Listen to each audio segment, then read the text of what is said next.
She does it. Thank you much. Good morning and welcome to the Weston High School PTO General Board Meeting for December 2022. We're excited today. We have special guests. We have our Assistant Superintendent Henckel joining us. As always, we have our Principal Meg Moore joining us. I'd like to say a big welcome to both of them and thank you for coming to our meetings. Don't have a lot of updates for the start of today's meeting, so just wanted to say a very quick thank you to Carrie Schaefer, who handled our bake sale. The election day bake sale was a tremendous success. It was beautiful. And also this year, the bake sale funds were dedicated directly to our staff appreciation fund. And that's going to enable us to really deliver what we'd like to as far as staff appreciation initiatives this year. She raised over $2,000 for us with the help of a lot of other PTO volunteers. So thank you to everybody for that. Also a huge thank you to Julia Brennan for coordinating our annual pie sale, which was just in the lead up to Thanksgiving. For those who ordered, I hope everybody enjoyed. Thank you, Julia, for your huge help taking this on every year. It's super appreciated. Those are all the big updates I have for right now, and I'd like to move on pretty quickly through the meeting so we have enough time for our guest speakers. Let's turn over to Kiati Patel. She's our secretary. Do you need a minute? Yeah, I should be fine. Minutes. Okay. Morning. Good morning. All right, so I'm presenting the general board meeting minutes from November 4th meeting. Anybody have any questions or changes? Well, with that, if no changes, I would like to pass the motion. Can I please have a first? Casey? Second, can I please have a second? Joad? Anybody opposed? All in favor? Thank you very much. That's approved.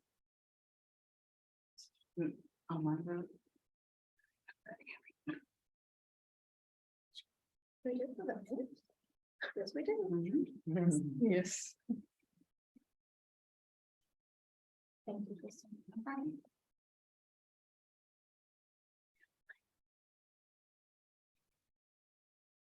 Okay. Thank you. Thank you. All right, and then next, thank you very much, Kiati. Thank you for that. We have our treasurer, Mona Sharma, here to update us on our financials. Hi. So for the operating budget, our operating financials through October 31st, we did not have any receipts or disbursements for the month of October, leaving us with a cash balance at the end of October of $239.51. Any questions on operating? No. Okay. Moving on to philanthropy. For the month of October, we received some road race sponsorships for $300. We also made payments related to the PSAT course. We paid out the PSAT teachers for $21.54. We had some homecoming dance reimbursements for $442. And we also had some administrative t-shirt refunds and postage related expenses related to the road race of about $350. That left us with a balance of $61,720, of which $20,412 has been allocated, leaving us with a balance of $41,308 as of the end of October. Any questions on philanthropy? No? Okay. With that, can I get a motion to approve the October financials? Casey? Can I get a second? Livia? All in favor? Any opposed? Financial. No, that's in person. There we go. The online vote.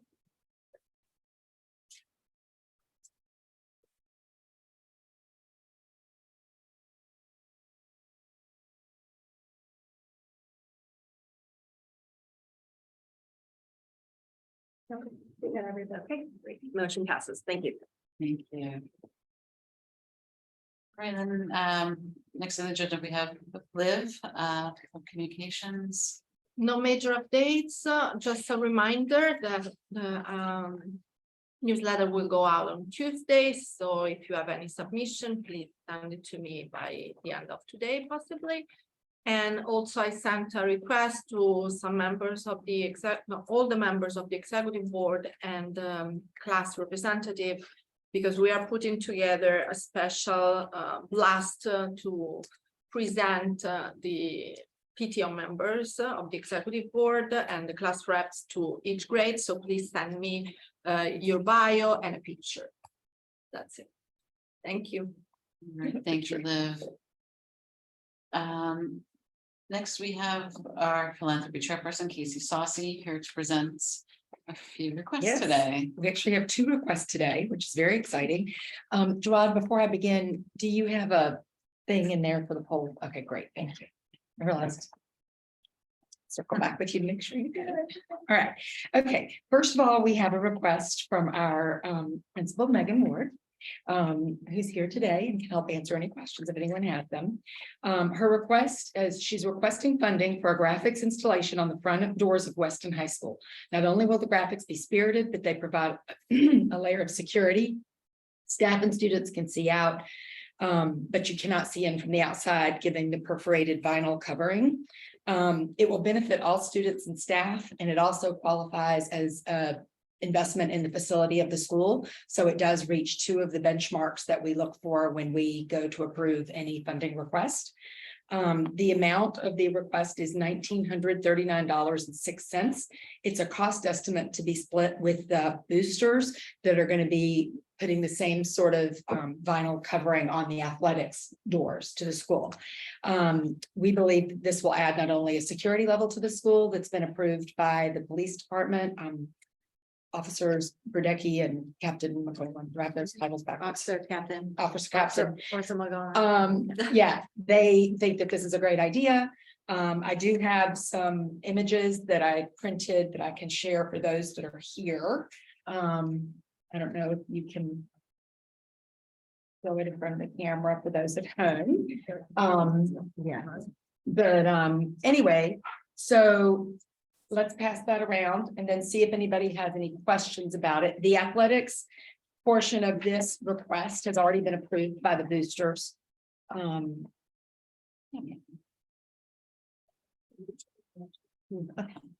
There you go. Very high tech. Very high tech. That's what the vinyl coverings for the doors would look Correct. like, the proposal. And this is the athletic. The blue's a little off too. The blue, Yeah, just so the blue is more here's royal that. than it is. Right, it would The be actual like the- blue will be the school color blue. Yes. Yeah, yeah, the camera's not picking up it right. So, anyway. I'd like to open it up to any questions or discussion. To anyone who wants to learn more. How would you choose the designs for the classroom windows?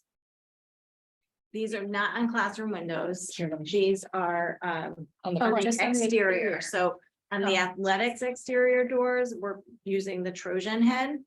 And on our main, we're using the Trojan head on a couple doors, but also the Weston W. So nothing interior then? No, Oh, no, we've Okay. talked about some added, you know, those long skinny glass windows in this classroom doors. I thought that's all. no, Oh, because good those we question. want to be able to see it. So we're not putting anything permanent there. Ah. The only thing that we are also looking at, which is not part of this grant, is where we have our pathways. Yes, program, that's what I'm looking for, where we have our pathways program, we may put some vinyl there just to give some added privacy, because those are all glass windows into that. But that's not included in the grant, but that would be the only classroom. We want those windows, we have coverings for those windows in emergency, Right. but we want those windows to be clear for our day to day, yeah.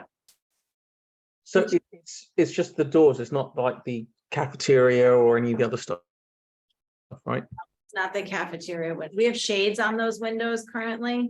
Yeah. And this is also, you know, added school spirit. I first saw this at Brian McMahon High School, so if anyone's been there, it looks pretty cool. I don't know if Norwalk High has it. No, because they're renovating. Yeah, so it's pretty cool. Not Is yet. this a movement with amongst schools with respect to security, like as issues have arisen? I don't know that this particular strategy is, this is more really about school spirit and kind of branding and how we want people to feel and kids to feel when they're approaching our building. And it has the added benefit of that layer, which Captain Brodacki was supportive of. Yeah, thanks. We're really talking about school culture this year, you know, with everything we do. And so that's kind of our through line throughout the year, whether it's, you know, our comfortable spaces in the building for kids to congregate and collaborate, or if it's our advisory program and kind of what are our common threads and themes that run through our advisory program and our consistency and frequency and all that. So this is aligned to that thinking. Thanks.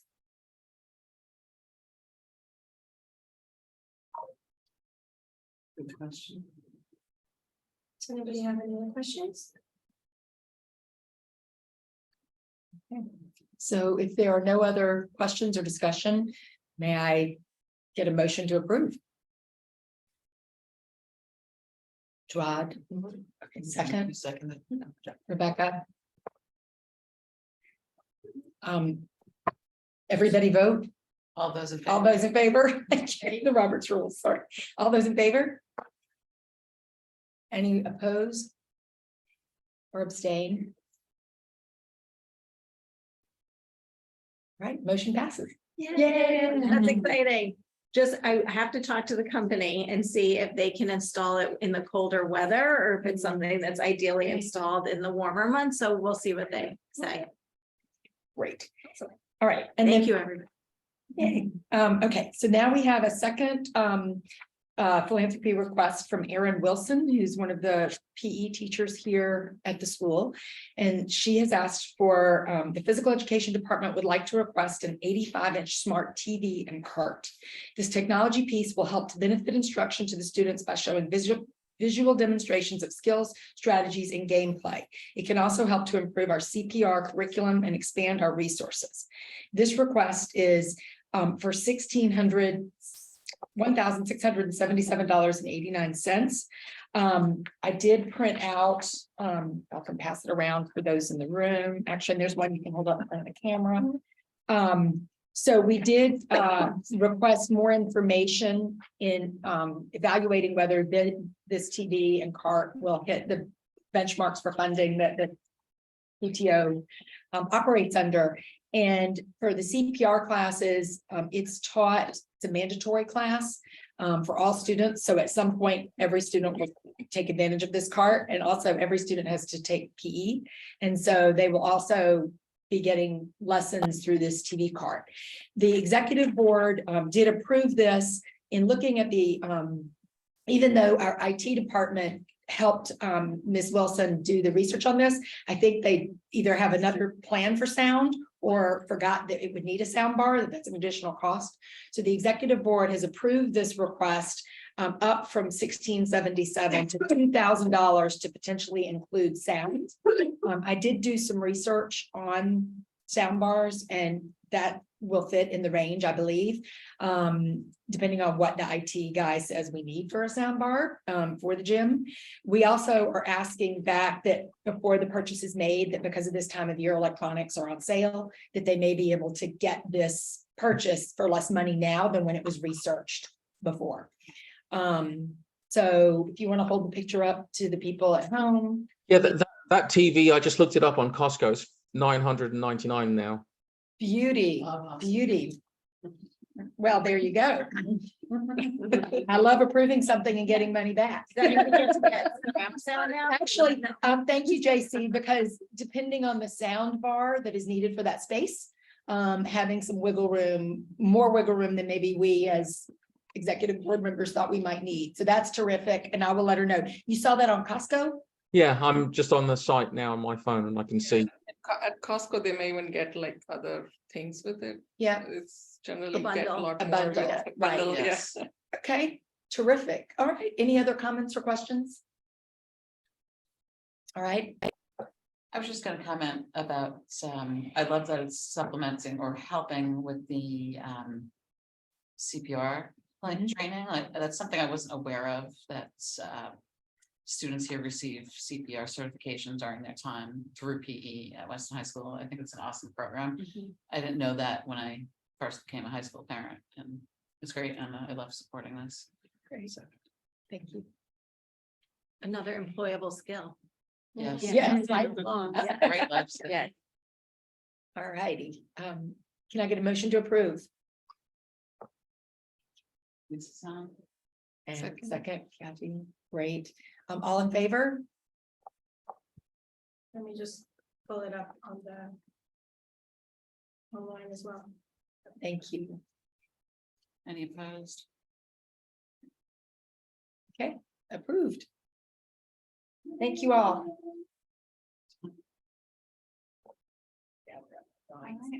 Thank you, Casey. You're welcome, thank you guys. Do you They're have so any- excited. I'm just getting it from my files. I lost my. Oh, you want- And she has. Somewhere's a nice picture of the door. Thanks so much again, Casey. Very excited for these two items. Next up on the agenda, we have our SPED liaison, JC. Who I know is online and who helped us find a bargain on the item we just approved.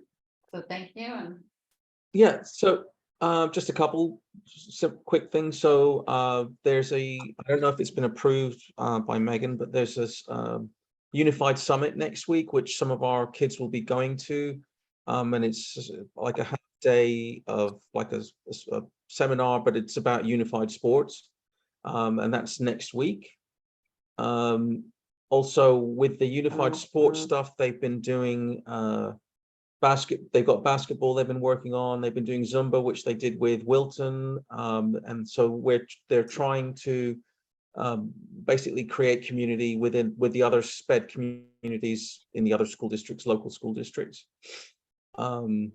So that's kind of going to tie us out till the end of the year, and as far as unified sports is concerned. And then the other thing which has been quite useful, and we had a meeting a couple of weeks ago and we got one on Monday, is the initiative that Megan has put together, which is the School Climate Committee. And as you guys are in the room, maybe, I don't know if Megan want to talk about it or I can talk about it, or Joad is there, she's also involved. But I thought that it was, very useful in terms of trying to change the direction and the spirit within the school. I'm there representing the SPED kids, and then there are other representatives on the staff as well as the student body. But I don't know, Megan, if you wanted to maybe give it a little bit more life, it's your baby. Sure, I can talk about it when I talk, because that's on Okay. my list of Okay, topics. sorry, I didn't mean to Yeah. take your No, thunder. no, So yeah, that's it, just very short this month. JC, just a question for those who are not familiar. Could you just explain what unified sports is for? It's basically, it's unified sports is where the kids in the SPED classes, they get together and there are cohorts, other kids who volunteer, and then they work with them and they do things like adaptive basketball, they did Zumba, they've been doing field sports in the summer, they do athletic stuff. So basically it's a way of building community, and with the neurotypical kids and the SPED kids, as well as letting the kids who are in that SPED community experience sports that they wouldn't necessarily get to do normally. Joad has a question.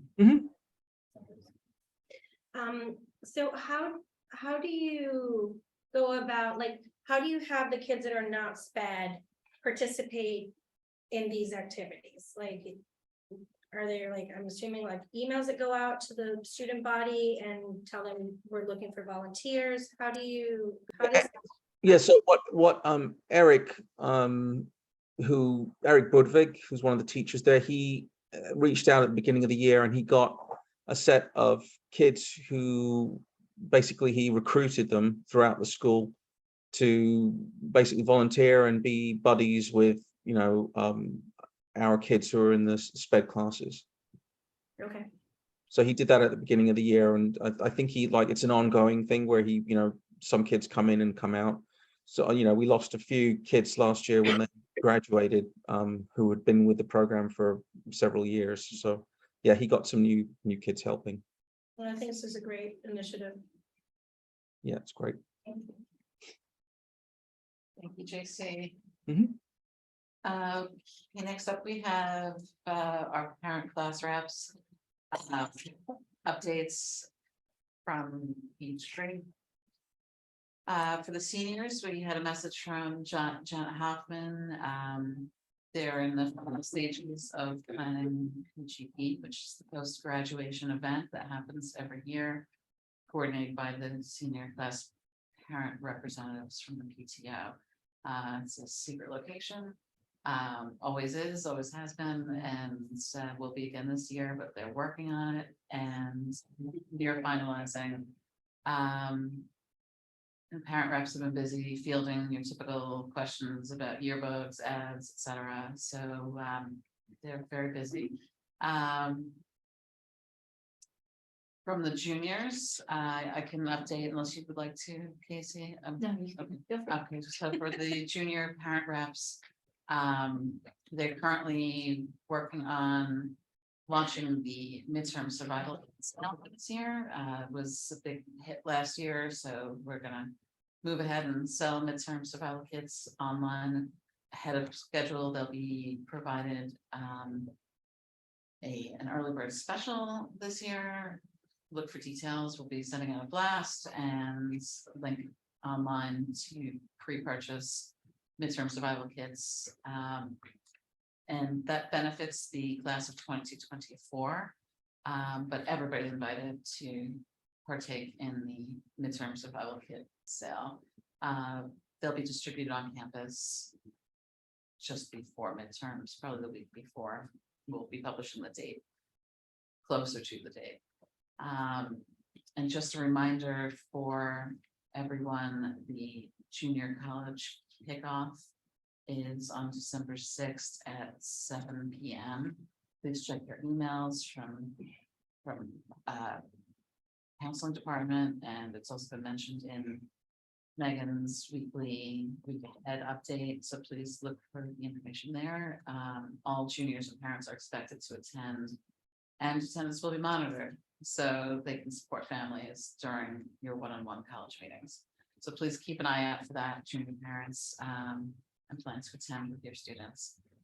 And sophomores, I'm gonna turn over.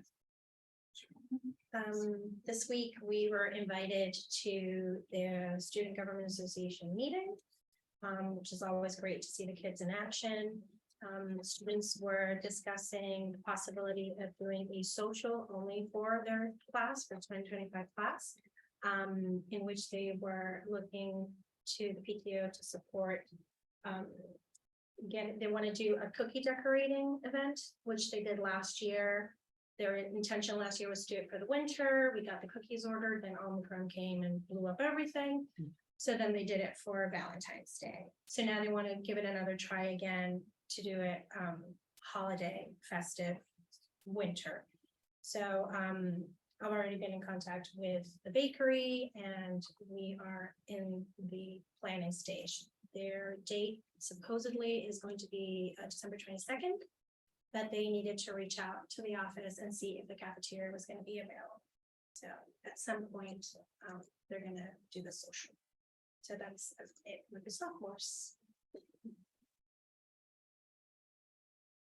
And no problem. Our freshmen updated us. They're just in the process of seeing if they can put together a freshman dabs event in January. Just a social event to keep everybody connected. More details to come as they work those plans out. And next up, we have our staff appreciation chairperson, Lisa Zahn, who would like to give us a little update. Hi, I'm Lisa. I just wanted to update you on what's happening with staff appreciation for the school year. We had an event in, sorry, I'm so croaky. We had an event in August, a food truck event to welcome the teachers back to school. And I met with, we have some co-chairs, we have Tammy Roberts and Christine came, and also Jawad Masters. We got together a couple of days ago and just went over our plans for staff appreciation. We have a meeting, an event coming up on the 21st. We're going to provide a dessert bar to the teachers. It's sort of a holiday send off. It's going to be really nice. And then in April, we're going to do a very nice small event for the parents. It's Paraprofessional Day. It's a national holiday to recognize that staff. So we're going to do something nice for them. And then at the end of the year, in May, there's the traditional staff appreciation day, and we're going to do something, probably multiple events within that week. I think it's May 9th. So for the upcoming dessert bar, there might be some opportunities to help with a sign up genius, and we'll hopefully send out with the update that goes out next week, the PTO update on Tuesday. So be on the lookout for that. Yeah. Thanks very much, Lisa. Looking forward to working together for another fun event. The dessert part's not real good. All righty, well. Next up, I may have another, I think I just got a text update from somebody else, but I'd like to turn over to Megan for our updates from high school. Hi, everybody. Thanks for having me. Thanks for all the work you're doing to support the kids with the events and for teachers. I know the dessert bar is really exciting. Not that we need any more desserts, but it's gonna be awesome and pretty, and everyone will be really excited and thankful. We, as JC talked about, we had our first school climate meeting a little while ago, a few days ago, and we have a nice representation of staff. We have a great representation of staff, a nice representation of parents. We had a couple of students join us as well. To continue to encourage students to be members of our school climate committee, we have 15 students sign up initially. We had 2 who came to the meeting. So I just reached back out to students. We had a quick meeting yesterday during, I think yesterday or the day before, during take 10, which is our 10-minute break that happens mid-morning. So they came, we met. I just wanted to make sure that they're still interested in joining us for school climate. They're excited, and they will be there. It happens typically one of the last periods of the day. Students gave me good feedback. So they said, does it always have to meet one of those periods? Can we do some of those meetings in the morning? It's hard to get everyone together and for them to miss time out of class to be members. So we're just gonna be really mindful of that. We're starting by meeting every other week just to build some consistency. And then we'll probably move to once a month as things get underway and we start to make some decisions and start to develop some activities. One of the key areas that we focused on for our meeting was on our advisory program. So a couple of weeks ago, I had solicited feedback from our staff. I asked them 2 questions. What do you think the purpose of advisory is? And what is advisory actually at Weston High School? And so we had a lot of consensus on what advisory is supposed to be. It's supposed to be about connection. It's supposed to be about relationships. We did one of those fun word clouds, and those students, relationships and connections were those things that were front and center. So that was really good to see that we have alignment on that. Students really want it to be about connection too. I heard that loud and clear from them.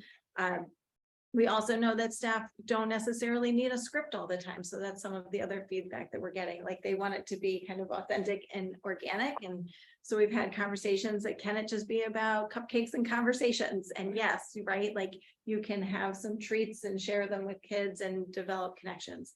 And we also talked about the frequency. Currently, advisory meets when we need advisory to meet. So both students and staff have shared, and I think parents join in that consensus, that for something to meet regularly also helps to build community. And if we're just meeting when we need it, we're typically meeting to address school business, and we may not be addressing that relationship piece, which is so important. So we're working on this committee. One of our first tasks is really to help provide feedback so that we can create a more kind of routine system for advisory, starting with second semester. So we're really talking about piloting some changes in advisory for second semester, and then launching it as a continuum with our themes and all of that for next year. So we're doing kind of a gradual implementation for this year into next year. So that's the report on school climate. JC, if I missed anything, let me know. No, you got it all. Okay.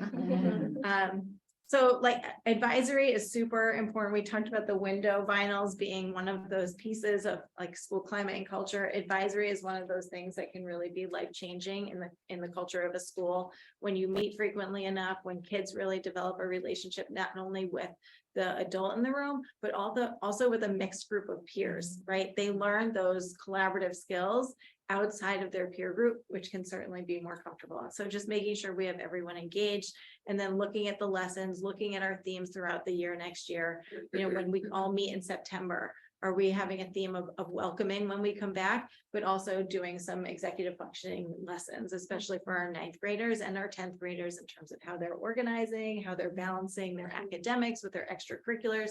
And so we're all really noticing that coming out of COVID, kids had a lot of oversight, right? Because we were kind of all in it together. And now that they're back and they're getting into their more traditional routines, that balance of school and outside programs they can run into some barriers sometimes when they're trying to balance, oh, I have these events and I have this homework to do, or I have a test coming up. So helping them to plan and manage for that as well.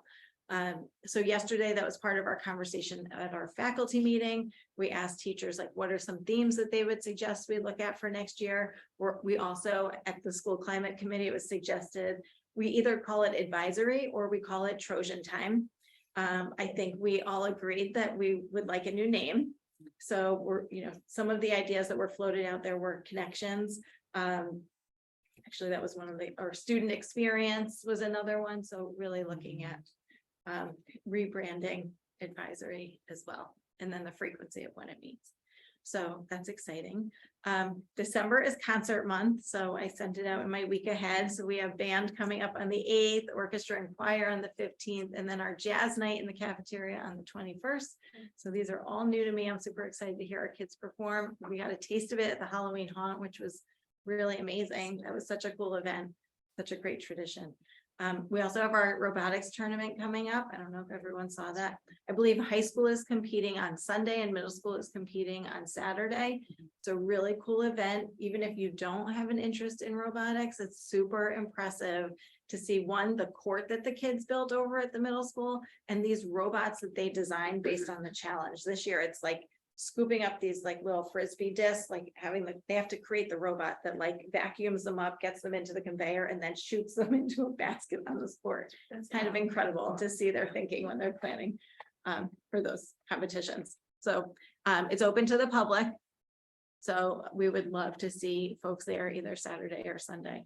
And it's a really great thing for younger kids too, in the younger grades, to kind of inspire their interest in engineering and robotics.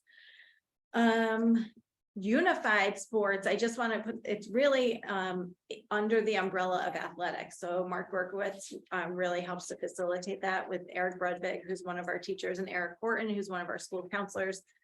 They're doing great things. They have a bowling afternoon on the 14th, which I'm super excited to participate in. My son actually just said, Mom, we need to go bowling. And I was like, I have the perfect event for us. So yeah, that's at Nutmeg Bowl over in Fairfield. So excited about that. Christine and I just met. When did we talk, on Wednesday or yesterday? Yesterday. Was it yesterday? No, it was Wednesday. It was Wednesday. This week went by so fast. It's kind of crazy. We decided on January 10th is a lighter coffee and conversation where I can be around. We can take some questions beforehand. So if there have been some burning questions that people have wanted to ask, or maybe some ideas that people wanted to float, January 10th will be a great opportunity to be here and have that conversation. We also said that we would do a similar format that we do here in terms of the Google Meet. So that will be exciting. There have been also, sorry if I'm going on. So, There have been a lot of questions since I started about our website. I think we all collectively agree that we don't love it. And we are launching a new website in early January. We are being trained on December 12th, a number of our staff members who are going to have more hands-on with that website. It's coming. So I'm just gonna ask for everyone's patience as we roll it over, and then we get into the design and organization of the site. And I know there have been a lot of questions, about the school counseling website. We want to do it. So we're going to be building it this semester, the second semester, with really, to me, a full launch of like what we want it to look like and the information we want on there. We need some summertime to do some of those bigger tasks to really get organized. So ideally for the 23-24 school year. It's coming though. It's gonna be beautiful. Yeah, just to add on to that, it's not a flip of a switch. If anyone knows how to transfer from one website to another. Having done this in a previous district, it literally took us a full year to truly clean what we had and then move everything over. So I believe Wilton also has the same web. I'm looking it up right now. Yeah, Wilton and Norwalk. Norwalk. Wilton and I Norwalk. wouldn't look at Norwalk's because Wilton is nice. Wilton's probably more aligned Yeah. to what ours will look like. Norwalk has a lot more stuff on it. Yeah. So the design, if you're looking at apples to apples, will probably mostly look like Wilton's. I Yeah. couldn't remember if it was Wilton or Weston. Cool. So I'm very excited about it, by the way. Yeah, and I think getting gonna look feedback and we want the website to be a useful tool that parents and students can turn to get information. So I can give you an example. I looked for our school profile, right? Which is something that if you're moving to a district or if you're considering coming to a district, you're going to look at that school profile. It tells you your graduation rates. It will tell you what the courses, types of courses you offer. Did I say graduation rates? It might tell you the number of AP classes the school offers and what your other programs are. It was very difficult for me to find. It was kind of buried under, I think it was like new families somewhere. So taking things like that, which we know should have a prominent place because that's a really good resource. And then also we know the college process. Randy Green does so much work. She sends these amazing emails to kids. I mean, the one that she just sent had such great language in terms of balancing our expectations with the reality of the college acceptance process, right? So being able to get those messages out front and center and having them be clickable so that we're sharing that language. One of the questions I asked her was, this was such an awesome email. Does staff get it? She said, no. I said, staff, they are sometimes the receivers of the emotions during these times of the year. And so we shared it out to staff so they can kind of pair and match that language in terms of expectations. So to me, that's really another role that the website can provide, is that kind of consistent message and as a resource to send folks to as well. So exciting times. Did that message just go to the students initially? It went to senior parents and students. Yeah. But the language was really great. It was like knowing when you apply to your reach school, right? And you've taken the courses, you have the GPA. So does every other student for this school that takes, 2%, that has a 2% acceptance rate. Right. And here are the number of, so being able to Setting expectations. yeah. It was, Yeah. I got it. It was a fantastic Wasn't it? email. Yeah, it's so It was, great. it was one of those dinner conversations. Yeah. Let's talk about this. It was fantastic. It Yes, was- she's awesome. Yes. And also giving her the opportunity to have that page, that website that she can really develop and like create those timelines and consistent language to provide for students, parents and staff. It's awesome. Is this a district website update? Oh, hallelujah. Yes. I no longer have to Google things like Weston Public School calendar for the school. Me neither. The staff direct time. I mean, it's a As a very. newbie, I was like, when did it start and when do we end? Yeah. It was difficult to find. We are all Googling. Yes. We do. It's I- terrible, it's embarrassing for me to have to do it. I'm like, Yes. oh my gosh, I tried the website, I do, but Yeah. there's like nothing there. It's like Yeah. blank. Yeah. And then Maybe else. it will be, yeah. I was just gonna ask about the Randy Green sharing on the website, so would an email such as that went just to seniors be something that would then be put on the website? Because I think that would be fantastic for freshmen and sophomores and juniors to see. And just really know, you Such a know, resource. the resources there, you know, it's just, even though it might not be applicable in I ninth think grade, but that knowing. informs our lessons too. So when we look at advisory, when we look at our themes, what are those topics that we know? We know that pressure, that kids feel pressure. We know that they feel pressure from an early age, right? I just had a conversation with my own daughter who took, and we live, she took middle school classes that appear on her high school transcript. COVID was not always a great experience for some of those middle school classes. So it was like having that conversation of where things live, expectations, mistakes, right? And it's all gonna work out. It's all gonna be okay. So that's some of the work that we're gonna do in advisory. And again, that consistent message and language. I don't know that I would want Randy sharing like the message, because it was really so personal, I felt like. Right, like, and it really, it was for this, it was applicable Yeah. to the seniors, I think. Yeah. But But kind of the messaging behind it about expectations and so when we build like our advisory curriculum, how our guidance curriculum overlays and overlaps with our advisory curriculum. So advisory could be used, for example, for Randy to be pushing in with juniors during that time and having those conversations about appropriate schools to choose and to apply, where you want your reach, where you want kind of what we call your safeties and your kind of sweet spot in the middle.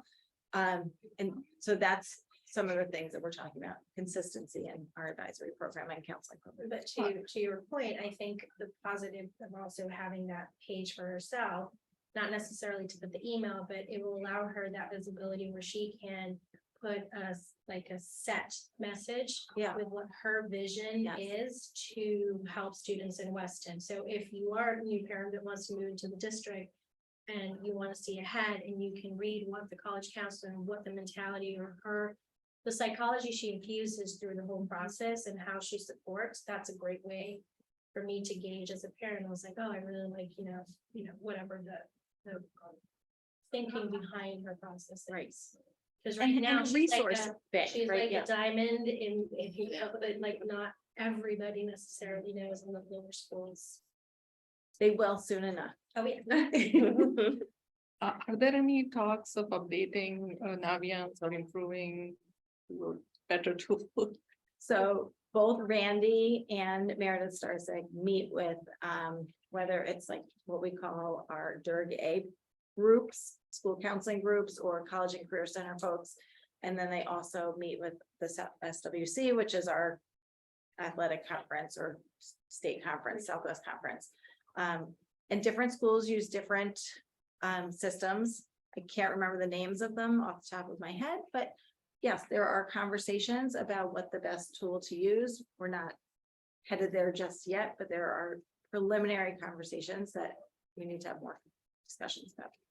I think, Randy, we are aware of the gaps that exist in Naviance, right? And what a we lot would of like them. Naviance to do and where. And no system's perfect, so it's like trying to figure out if Naviance remains, like how you can fill those gaps. Or talking to other schools that use other systems, is there something better? I had a somewhat unrelated question, but I thought of it during your philanthropy request for the TV, but it has to do with the PE requirement. So is this the right venue that I can just? You can ask a that question, I don't before? know. because it was- Well, because you mentioned PE and that it would relate to everybody, and then I've thought about. For juniors and seniors could apply to everybody. Has it ever been considered? That student athletes could be exempt from PE to allow them Yeah. to have a free period, particularly for the upperclassmen who are so crunched for time and pressure. The state Is doesn't that- allow us to do They that. will not allow. it. No, it's There's actually a so state it's been statute in addressed terms of and the they actually rejected Yep. it. That's a great idea. I love Who it. can we talk to in the state? Secretary of Education. It seems very Yeah. reasonable. Every district I've been in has asked. Parents in every district I've been in, I should say, and students have asked that question every year, every semester. And the state feels very strongly about that. I think it's an equity issue. Yeah. Because it devalues those students that have extra time and effort in the non-sport arena that could use that time also.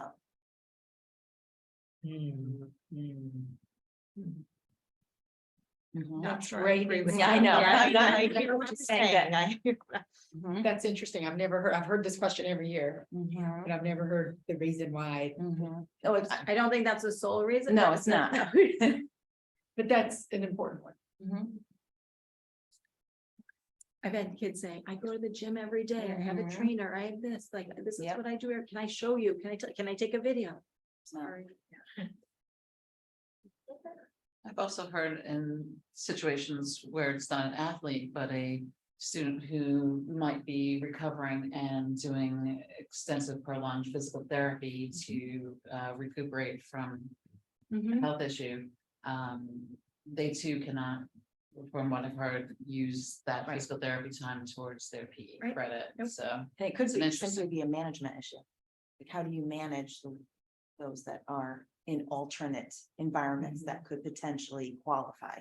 And I think- Administration and that might be Yeah. complicated. Yes. Correct.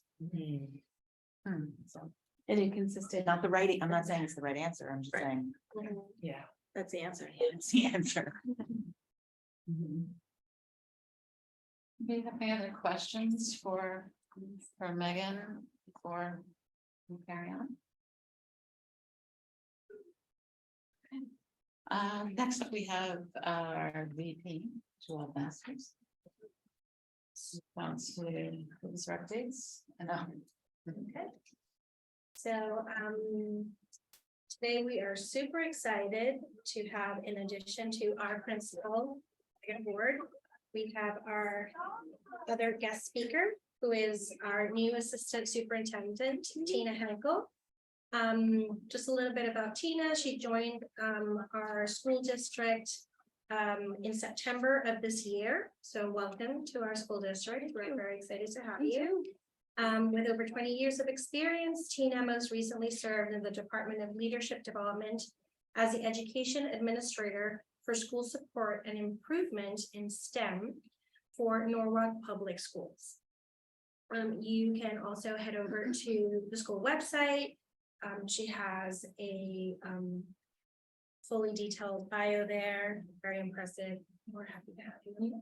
And I am going to share my screen.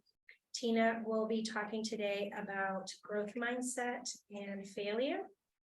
Two very important. It's kind of ironic, we did not plan this at all, and a lot of the themes and topics that seem to keep kind of popping up, not only with students, but with staff members as well, right?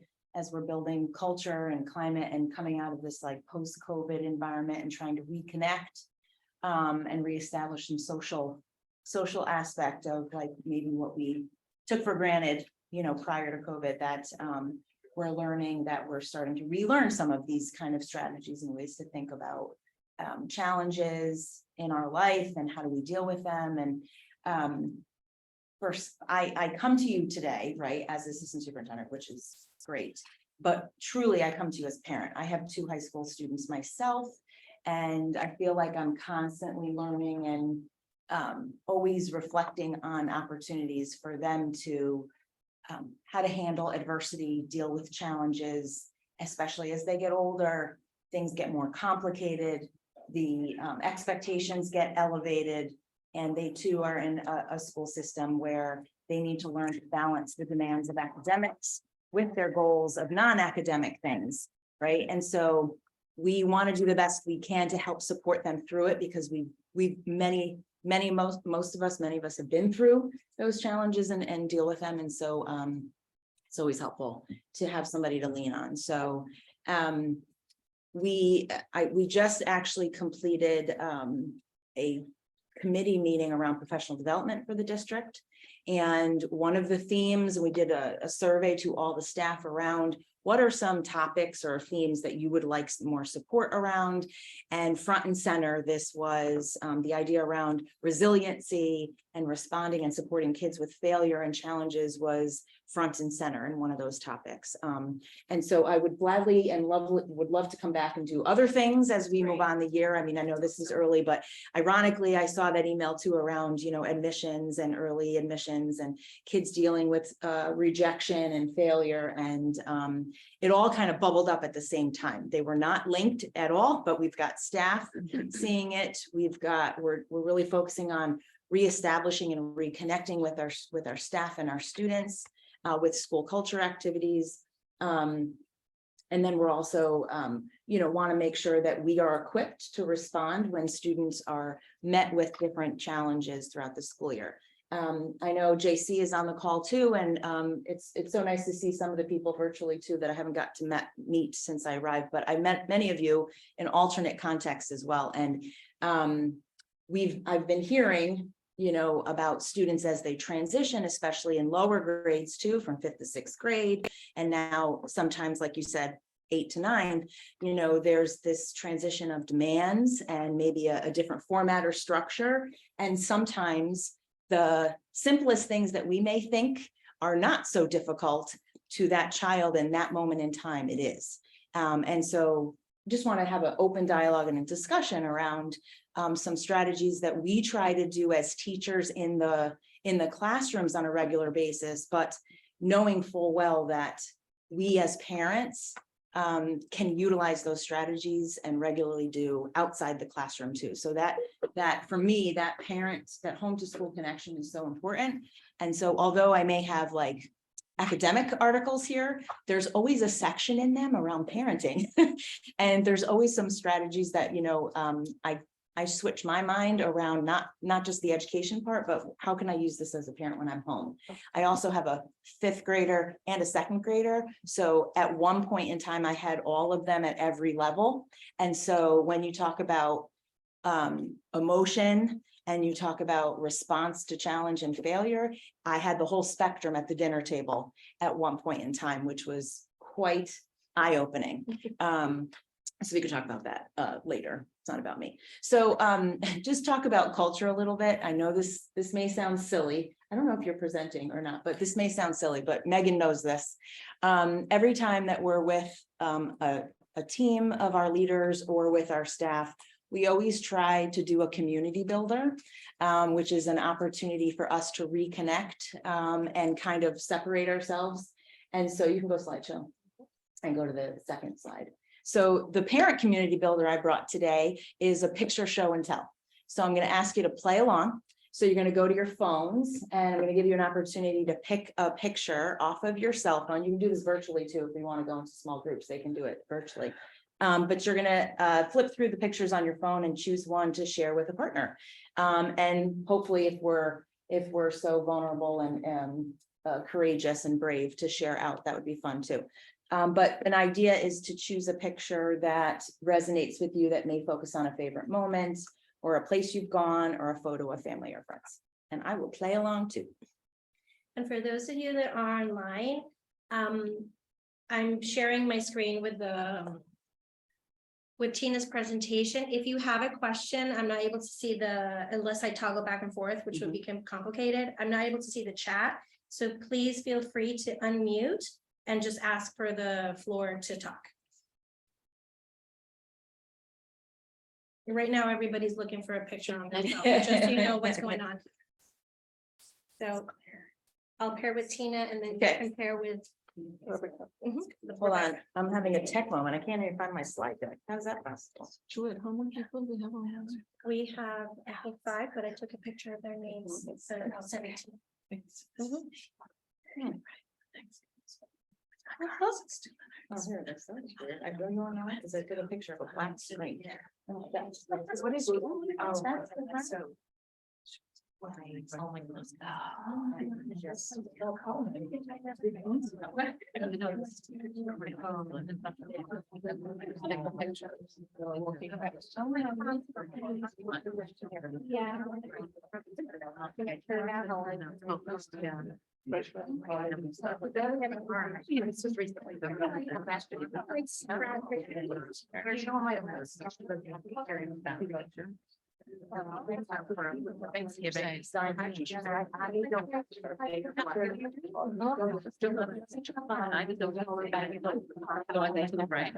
I didn't take any. I don't want.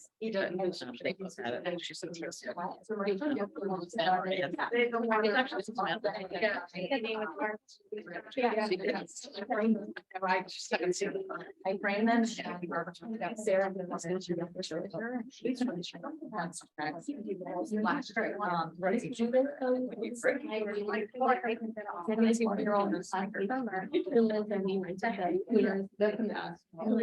Yeah. It's so beautiful. Yeah, like when we go to my house.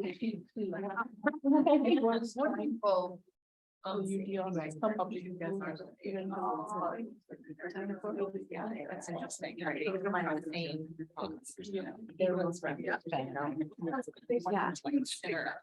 I'm really proud of them. Every night. Yeah.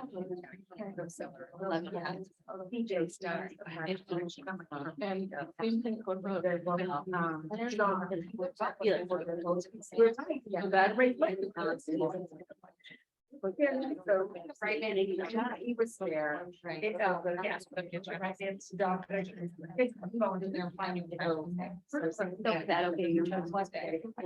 Yeah.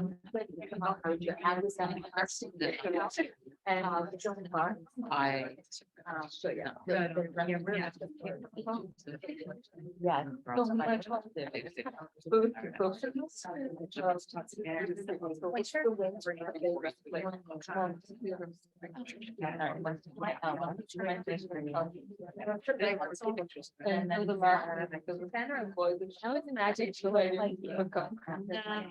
But I'll show you with Jenna.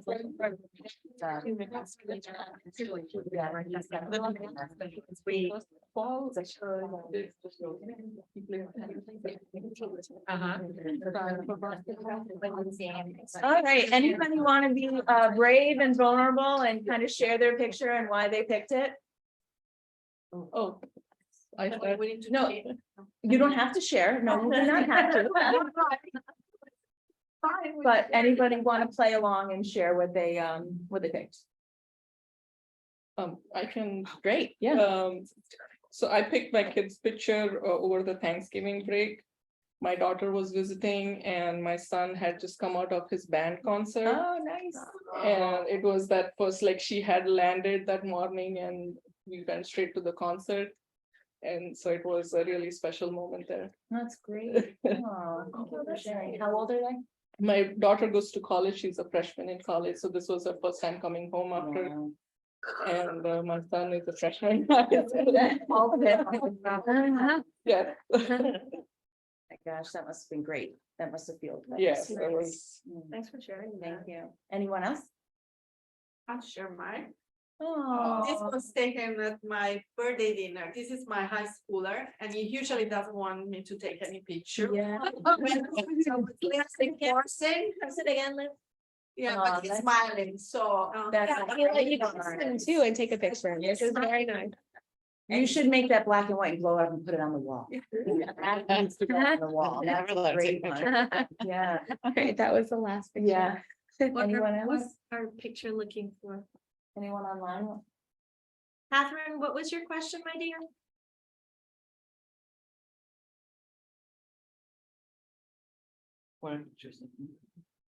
Maybe she's gonna cut it and leave. You wanna share yours? That's a new one for me. I might. I sit down. shared this over my children. Hi, Go ahead, Catherine. what were you guys looking for? I'll let you. Yeah, no, we were doing an opening community builder to kind of break the ice and connect as a group. And we were looking for a picture on our cell phones that was a memorable picture of an event or a family member or something that really resonated with them, with you. So we're sharing. Oh, Mm-hmm. It was a team building. Yeah. oh, I gotcha. All right, well, I found a Thanksgiving picture here, but it might be hard to show, so Can you turn your camera Can you on? turn your camera? I'm trying to figure out how to Let me use find this you. stuff. Where are you? Are She's you next to Zoom? There she JP. is. Start. Okay, wait, let me pin you. I'm a tech person, but do you see me now? No, You I were there will for see a you in a hot minute. second and then gone. I was. There you Oh, go. Hey. so Add you pin. can't see it though. No, we can't see Put it. it, yeah, see, get closer to the. Can you Get put closer it to the closer camera, like camera. super close to the camera. Yeah, it's Yeah, coming in there you focus. go. Yep. Oh, that Where were you? Oh, that's nice. Oh, we were up in Boston for Thanksgiving. Oh, that's great. And that's your family, I'm assuming? That is, yep. There's my high schooler on let's see, my right, Yeah. your left, Kaylee. And the others are older. So how many children? 4? Well, 3 kids. And my stepson there just got engaged, and that's the woman behind me. I know, it's great, right? Congratulations, that's great. What a good pick. Thank you. What a good pick. Thank you for All sharing. right, Love it. sure. Do you want- Thanks for All right, everything. so I- we're going back to the agenda. Thanks for playing along. That's always fun. I am gonna use that one. Stick it, put it in there. So that's my son, and he hates when he has a day off in the middle of the week because I make him go hiking with me in Devil's Den. Oh, oh, that's cute. That picture looks so crazy with the virtual backgrounds. Yeah. How it like zooms in and out. Yeah. Oh, yeah. It's so cool. Yeah, He looks like you. Granted, I don't know your wife, but to me, he looks like you. Okay, Joanne, you do yours Okay, too. I'll be vulnerable. Yeah. With pen. So I am the only person that didn't choose her children. Good times. So I like doing these beading to relax. Oh. Mind you, I hardly ever have time to do it, but it is extremely relaxing to me. So I make the graphics on like math paper, and each square is a bead, and then I make them. So this one's for my niece. Oh, Alice. I love your design Yeah. technique.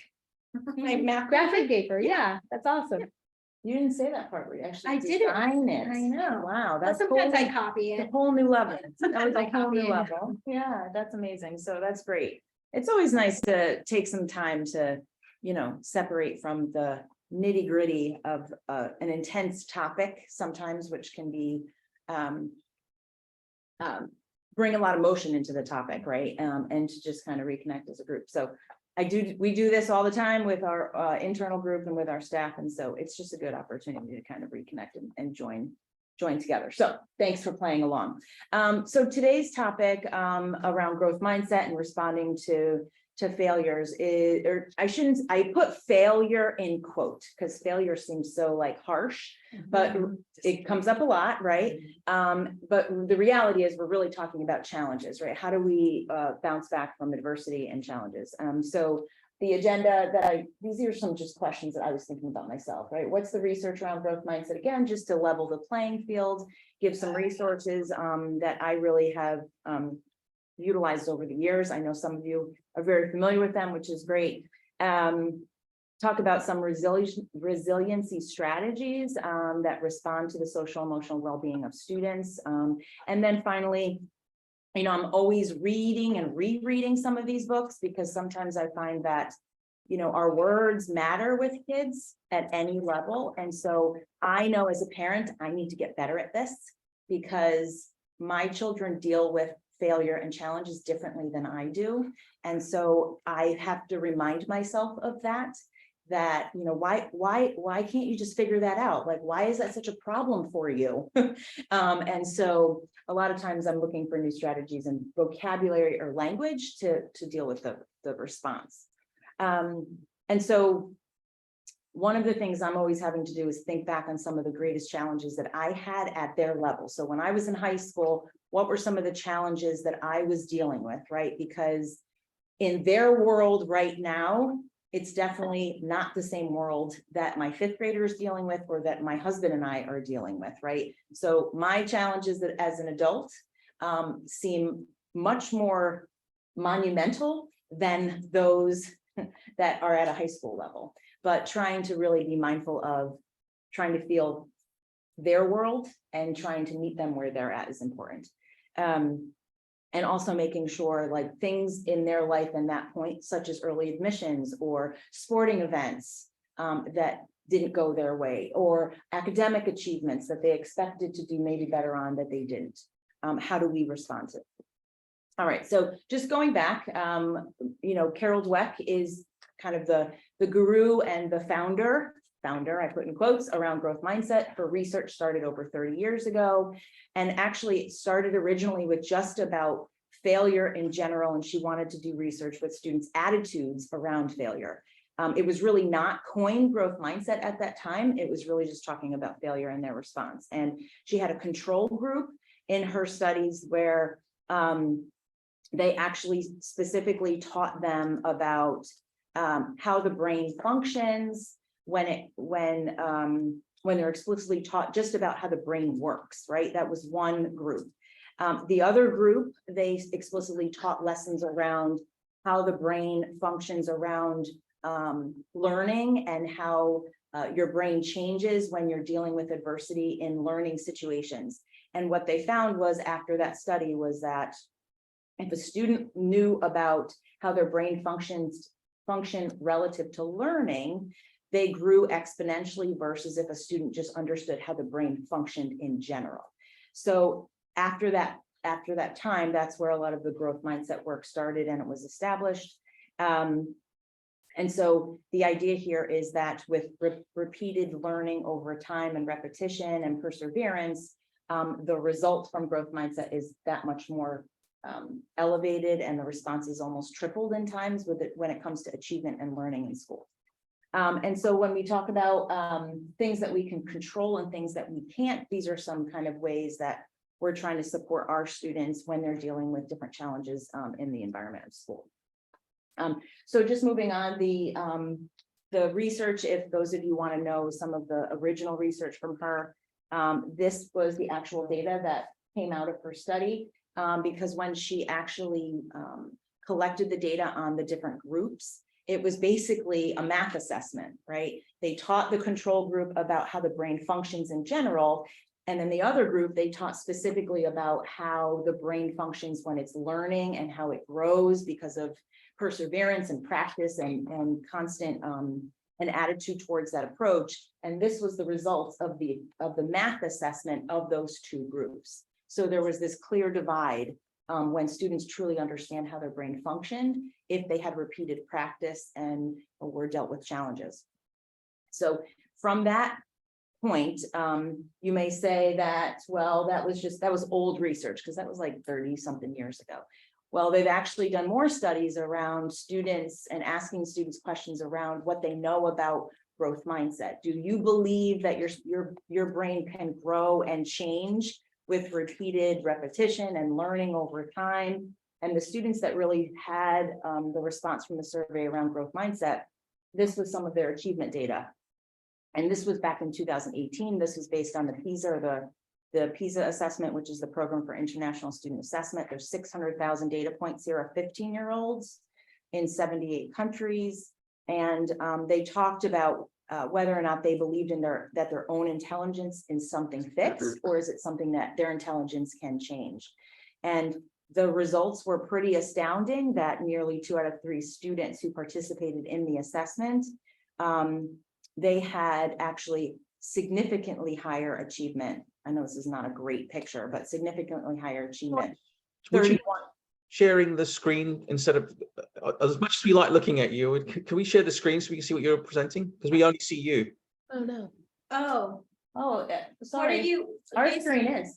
JC, what are you seeing in your screen right now? So Joanne, when you opened it, you projected the slideshow. I think you have to go back into the Google, like Yeah. look at, and share your screen, and you're gonna share the tab. You want me to do it? Here. Sorry, I just, I see all Oh, the, I wish you interrupted a long time ago. Yeah, Oh we've my got, gosh, it's share. presenting on our screen. Oh, Oh, not here. Go to Zoom and share. Here. okay, let me just escape Mhm. and then go to Zoom. Go click here. I am not happy with this. Yeah. Okay, Share, now right. go there. Mhm. Now go to, no, not that tab, go to This that tab. one. Mhm. Sorry, JC, Oh my goodness. no, thought we I, were sharing. Will you go back one slide just And now momentarily, I because think if that you first click graph was slideshow, really then I think powerful. You have to click slideshow in that tab. Right, let me go. No, you're good now. Now hit share on the actual, Slideshow. or You share are slideshow. Yeah, you're good there. Yeah. Mhm. No wonder, I was like, where is the little box where you can see her? But I'm like, I'm not gonna say that because it's embarrassing.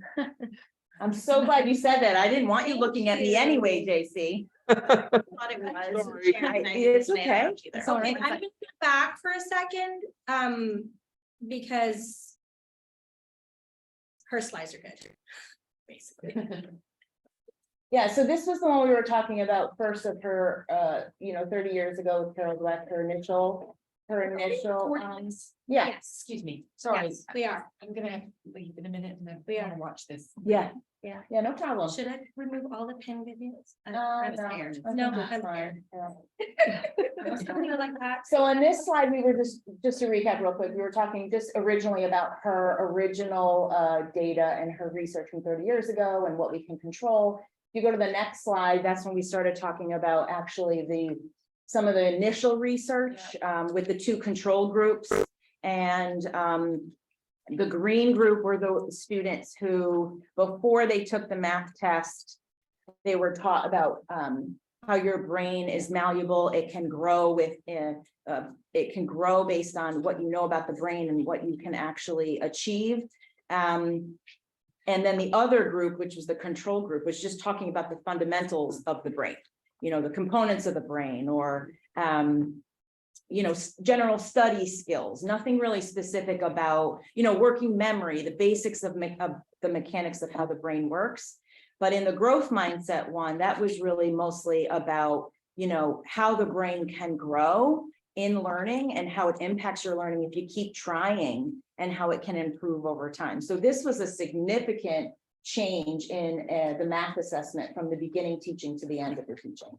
But it was old, it was 2007, right? So I know if I were to present this in front of a group of colleagues, that's old data, right? So I added another slide with the PISA data, which I found from an article more recently.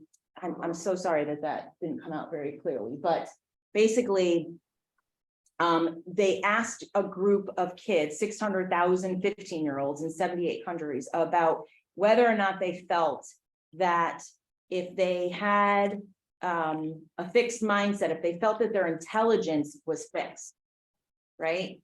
If their brains can change with repeated learning experiences over time. And those that said, yes, they believe that their brains can change, that intelligence is something that can change over time, that they can grow with difficult tasks if they persevere, the data was pretty significant. 31.5 points higher in reading, 27 points in science, a differential, and 23 point differential in math, compared to students who believed that their intelligence was fixed from a simple question.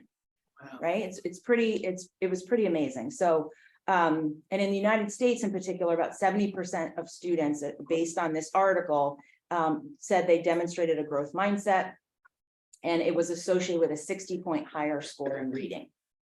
And that really wasn't doing much, but asking a very simple question, right? So with that being said, I think ultimately as parents, with my own kids, I want them to be able to be captains of their own ships. I want them to know and recognize that they are the keepers of their knowledge, that they're keepers of their own learning, that they need to be self-advocates, and they have a stronger influence on their learning than they may think, right? And sometimes, and I'm going to say this in front as a parent and put my parent hat on, sometimes our students aren't as verbal or vocal with the teachers in the classrooms that they should be. Don't be afraid to tell them what your needs are, right? I say it all the time to my own kids, like, you struggled with this because of something, so go tell them, right? Go tell them that something, you don't understand something, or something wasn't working, or, just because the majority of the class understood it maybe the first time and you didn't the first time, is not a reflection of you not being as smart, right? But as a teacher, I'll put my teacher hat on now. Sometimes if the student isn't vocal, you just, you're moving quickly and you don't recognize it as quickly as you need to. So I think, learning is a two-way street. That's how it always was in my own classroom. They need to be as vocal as they can be too, and be honest with their teacher. So we need to advocate for our kids to be open and tell the teachers when something isn't working or they're struggling. I try this all the time. I don't think it's an effective lesson. I think I failed on the teaching of that lesson part. But yes, that's what we try to teach, but then what do you do when the child is resistant? Yeah, so again, I'm not Carol Dweck, and I'm sure she might respond differently if she was here. And we'll talk a little bit more on some, and I have a resource for us because I'm always looking for like statements. How do I respond when this happens? Because sometimes my response is a fixed mindset response and not a growth mindset response. Or sometimes my response in my head is interpreted differently than what the student or the child is interpreting. And we'll talk about that a little bit in a minute. I think sometimes too, as parents, we want to fix it. Yeah. Yeah. So the language I started to use with my kids is like, is this an opportunity for me to listen or fix it? And they're like, just listen. Right. Yeah, that's fantastic. I love it. Yeah. my And so new and thing. we've started to have those conversations here, like even like as adult parents with our own, like as a staff and. So do you explicitly ask them Yeah, we what do. they want? When they're venting, Okay. do you want me to Okay. get involved? Or is my job just to listen right now? I Yeah. ask it in like different ways, but usually Mhm. I I've done just that too. listen. Right? Stop And then getting I say, involved then in I my say, life. you need to now go think about what you want to do to solve it. You told me to back out. Yeah. So. And you're they gonna figure it sometimes out. say, That's or all. my kid sometimes says, I need help. No, I'm Yeah. asking, or it's like, August, like, I'm asking Yeah. you. Mhm. Right, or sometimes it's like, no, I just want you to listen, I'm just upset. Yeah. Because they're teenagers, they're emotional. Yeah, and even when they're, even in a very high performing environment where it's always intense, right? That intensity sometimes can create some other problems, right? And so what tends to happen, at least in my household a lot, is the comparisons start. And remember, I have 2 kids in high school in both a very high performing environment, academically and athletically. And so then they start comparing each other. And it's not about judgment. It's not about comparing. It's about meeting you where you're at and helping you grow from there. If you believe that you can change because you can put more effort in, then that's the goal here, right? So sometimes it's what I'm sure we've all said this, right? That picture in the beginning. It's not about, okay, I'll take my lower 2, right? Ella and Mia. They bicker all the time, right? It's not about Ella. It's about Mia. What are you doing that you can control? You can't control her. You can only control you. Yeah. So what can you do differently to change your behavior or to change how you feel? And so I don't really have to do it with my high schoolers right now, but I did when they were younger, and I constantly have to do it with my younger kids too. And what do you want? What do you need? Right. And you know, Right. be single, be focused on that and Yeah. don't leave a situation until you get what you decided beforehand you needed or wanted. Absolutely. There's a great group, they work out of Westport. If you are on Instagram, it's called the Parenting Pair. Mhm. I know from town. They just did a post about comparison and the shoulds and how as parents, we can also get caught up in it. Oh, your child's good at this and someone else tells you, oh, you should be doing this. And then we get anxiety about what we haven't signed kids up for. And then we say, do you want to do this when they already have 5 things they're signed up for Yeah. with this person? So the comparison and the shoulds, it was a really great thing. I just saw it this morning. Yeah, and just to add to the comparisons part, you know, this research with Carol Dweck was not specific to a content area, right? It was belief around failure turning into growth mindset. And then one of the gurus in math, Jo Bowler, she connected with Carol Dweck, and then the research started to evolve specifically with math, right? And I think part of it was because her research with those 2 control groups, she gave a math test, right? So then I'm sure Jo Bowler was like, from Stanford, was like, oh, well, let's talk a little bit more about how that influences math. And so what evolved was a lot of work around how students perceive themselves in the math classroom when it comes to intelligence around mathematics. So you'll find a ton of resources around that, but it really isn't just about math, right? And I think the judgment piece, though, it sometimes comes very easily in the math classroom. And as a math teacher, I saw it a lot. And I hear it from my parents, my kids' grandparents, right? have you ever heard somebody say, well, I was never good at math, so you must not be good at math? And so that right there is we're ingraining this idea that intelligence is fixed. And it isn't, according to the research, right? And so the idea around not being good at something, or that you can't change that ability or that innate intelligence is just, it's just wrong. It's just against what the research shows. How do we work the idea and the concept, I think the obvious truth of limitation, self-limitation into this conversation? Yeah. I mean, Yeah. where does that So we fit? can go to the Not next everyone slide. is Einstein. Even if you really want to be. This one? Yep. Yeah, so actually what Einstein would say is I'm not that smart. I'm just curious. Just very curious, and I ask a lot of questions. And so the other piece of that came up a lot, which relates directly to math, is this perception. I have it on a different slide. This perception that speed correlates to intelligence. And I've struggled with this for the last 18, 19 years, because it's very hard to listen to the research and trust the research and change practice. Because when I grew up, as many of us probably did, I remember explicitly being in the math classroom with my 4th grade teacher, and he had a list. It was like 2.1, 2.3, 2.4, 2.4, and he had it listed on his wall, right? And everybody's name would go next to the number on the wall. And they were speed math facts sheets. And you had to move down the wall. Now, this was displayed in the classroom for everybody to see. And all they were like math minutes, right? And you had to move up and down, you have to move all the way through the rows. And if you weren't moving, you could see yourself getting behind and everybody else. It was the most stress and anxiety, and that's what I remember in 4th grade. It's the only thing I remember in 4th grade. And so this idea around that speed correlates to intelligence is this flaw. Because if you look at some of the most intelligent people in the world, if you ever see Beautiful Minds, that movie, Beautiful Minds, which is a true story, or Einstein, they are the slowest people. They think so long about things and hard about things before they come up with an evolutionary theorem or process. So, but over the years, we've been so fixated around the fact that, like, if you don't do this fast, then that means you're not smart.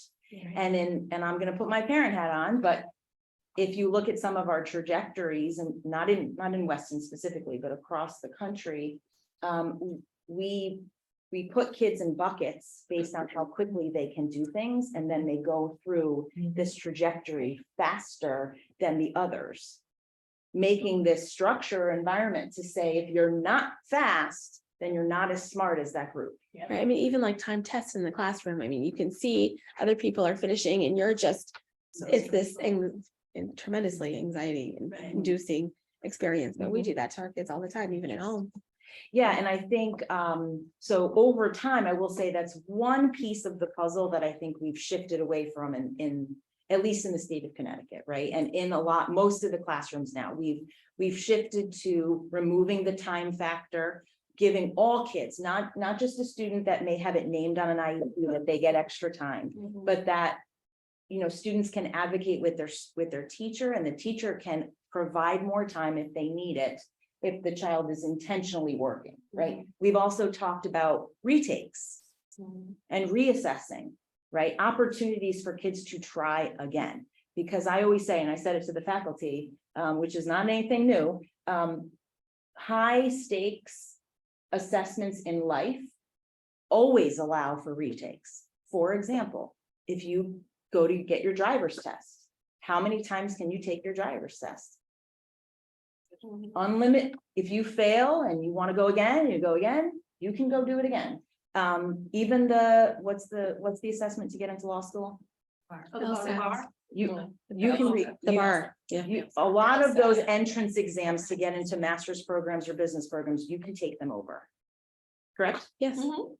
And so we can use those kind of ideas to bring into the regular classroom, and we're working on that over. But it kind of counts against you though, when you have to do it again. Everyone knows, and some of these things are on your transcript, and it's like, we still have a strong stigma about doing it again in order to improve.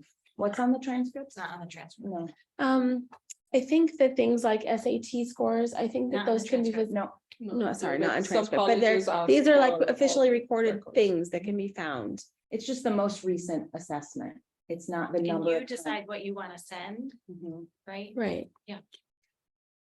And when you take the SAT, for example, you say who you want to send it to, right? Right, but the LSAT, Yes, that's visible. Your I never took the LSAT, iterations But I mean, are when you're, visible, or they, I don't know, I think you're submitting your score when you're applying, The most recent one. Yeah. Yeah.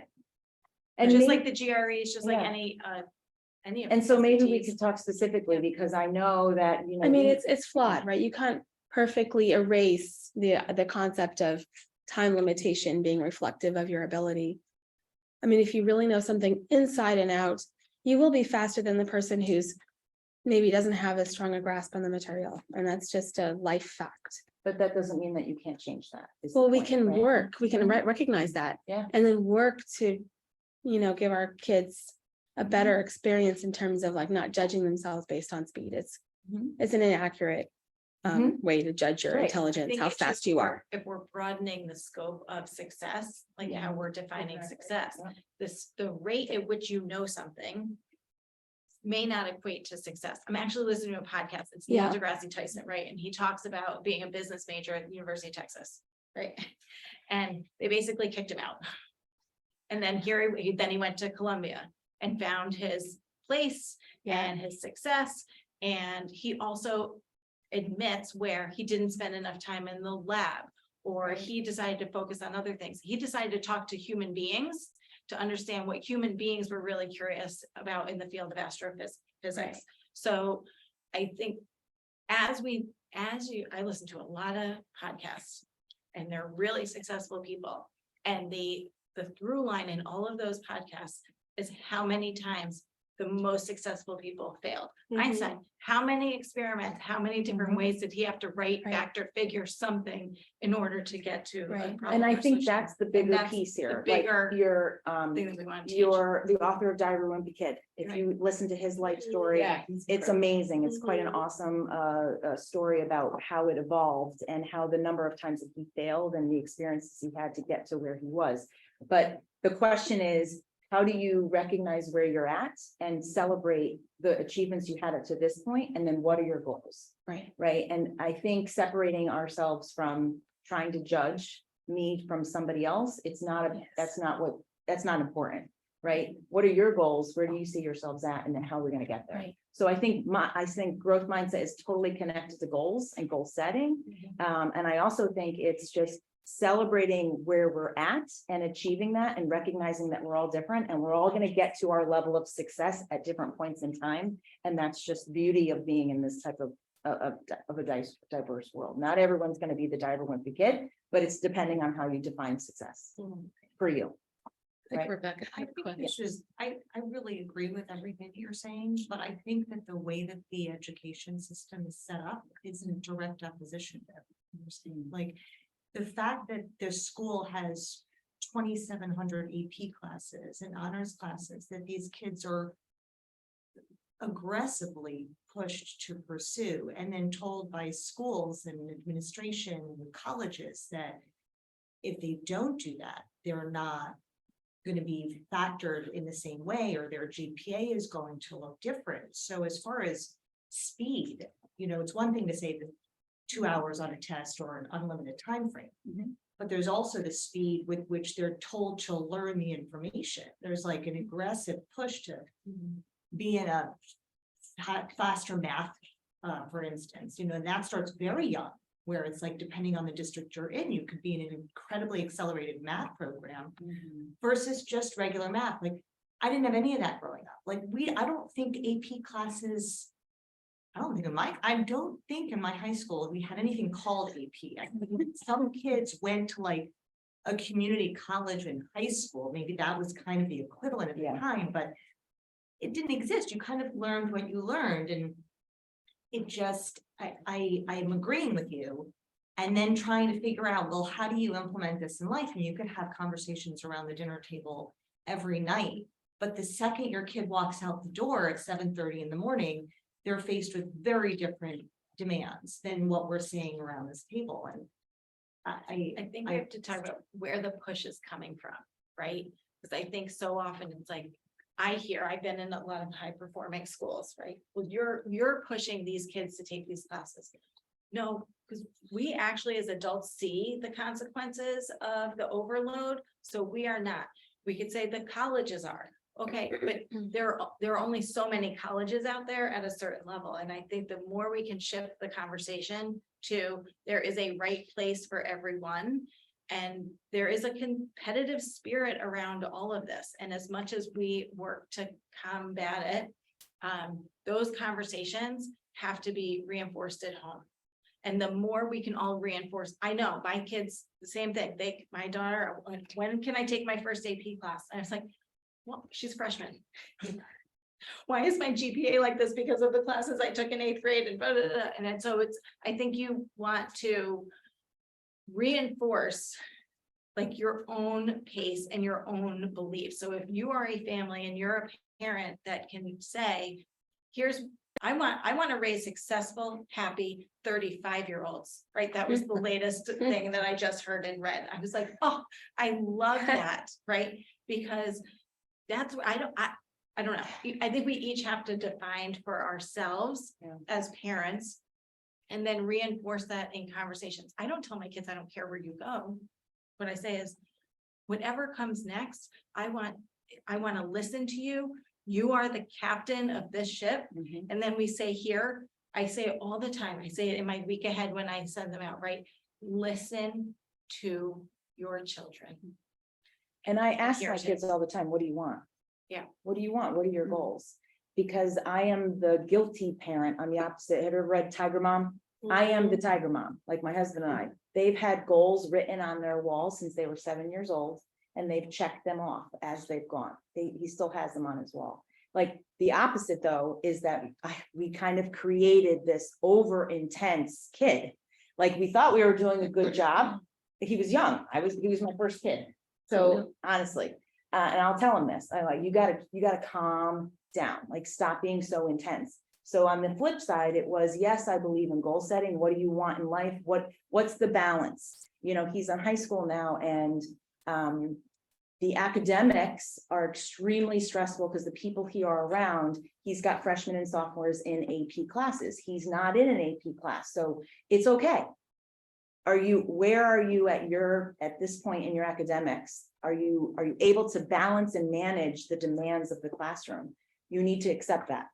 And it's okay, right? And so I think the message has to come based on the individual student and the environment at home and what's okay for you right now. And I don't think there's anything wrong with recognizing that the environment may be hostile, but we're trying to arm our kids to be strong within that environment and self-advocate and have a positive, to be their own best friend, to talk themselves through terrible situations and learn from them and move on and grow stronger rather than be beaten down. And then, of course, within that hostile environment is a support structure of parents and teachers and administration that recognize this terrible challenge for our kids. It's hard. Well, the environment is getting more and more hostile. I mean, it's like compared to when we were kids, it's very different now. Very different. I think an interesting conversation I had with a student that just resonated with me and has stuck with me over all of these years.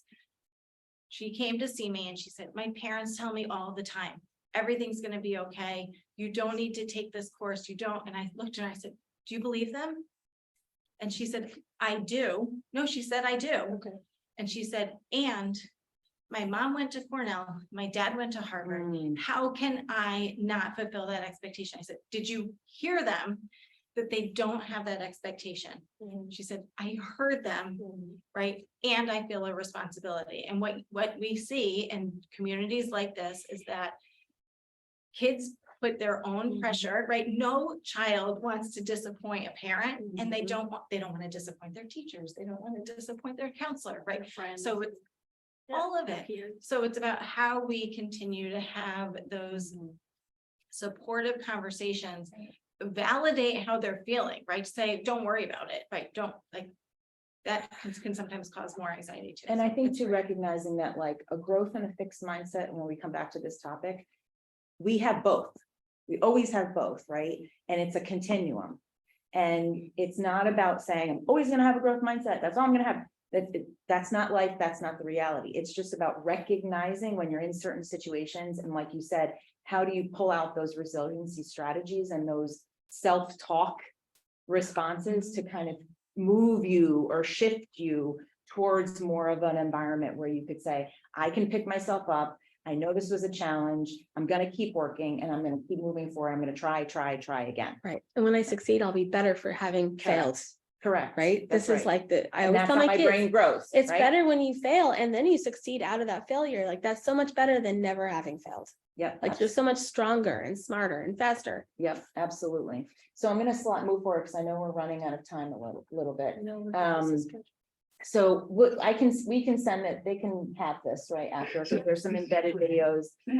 If you ever wanted to use this with your kids and like remind them, like here's a Khan Academy video, which is really good. This slide was really talking about the neuroplasticity of the brain.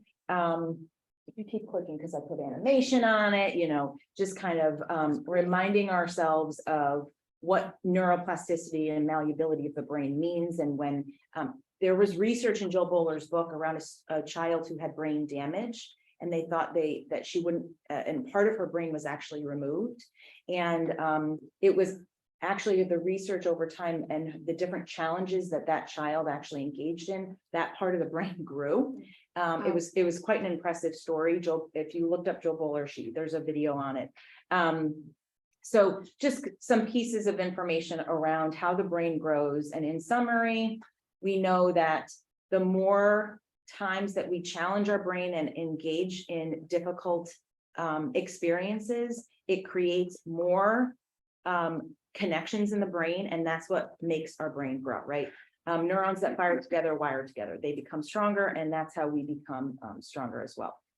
And that's how the brain grows. So if your student comes home or your child comes home and say, you know, what challenged you today? Not, you know, what did you do today or what did you learn today? The question now is, what challenged you today? Like, what did you do today that was difficult, right? It's a different conversation. So a little quote from Jill Bowler. All right, so these are some of my tips around strategies to help support encouraging. You can click. I was going to go through each one of these. You all have to go. What time do I have there? You haven't. You have 17 more minutes. Okay, so we could go backwards for a moment because this is like the meat and potatoes now. Okay, so if we go back to self-reflection, right? So the first one, we've talked a lot about it, right? What was our experiences like? What do I believe around what it means to be intelligent, and what, as far as how does my brain grow, and what do I believe how I engage in challenges, right? How was I taught when I was younger? So that idea of I wasn't good at math, so you're not going to be good at math, that kind of thing, right? I always go back to that because it's kind of like the common comparison. My mother said it to my oldest daughter. Well, I was never good at math, so like it doesn't surprise me. Like, oh no, like no, undo yet, right? And so a lot of that word, the conversation around the power of yet, right? The opportunity to shift your mind and saying, look, I know I need to do more work in something, so I need to work at it if I want to get better at it. So always asking yourselves, like, what does that conversation sound like when the opportunity presents itself? The second thing is that, and we talk about it in the beginning, especially with the research, unless we explicitly teach growth mindset, it's not something that just pops up, right? And we practice it. So we have to constantly be explaining to our kids and our students in our classroom, what do we know about the brain? What does the research show about the brain? What are some of those strategies to help us learn and grow? We have to explicitly talk about that feedback helps us grow. And so I always say to our staff, feedback is a gift, right? Because I see feedback as an opportunity for me to get better. So when we're out in the field, we're always asking for feedback. As hard as it may hear to sound or get the feedback, whether it's positive or negative, right? You have to just take that feedback and use it. If you don't use it though, then it's not going to help you get better and grow. That's the major difference. The next big one is praising effort and not the person, right? So we talk a little bit about that. I am the mom who, when sometimes my kids come home and they are so proud that they got like a 90 something on a test. And I'm always like, that's great, you're so smart. But that's actually a response on a fixed mindset if you're trying to equate their intelligence to a number versus effort. So it's because what the child is listening to or hearing is that if I didn't get that high score, then that means I'm not smart.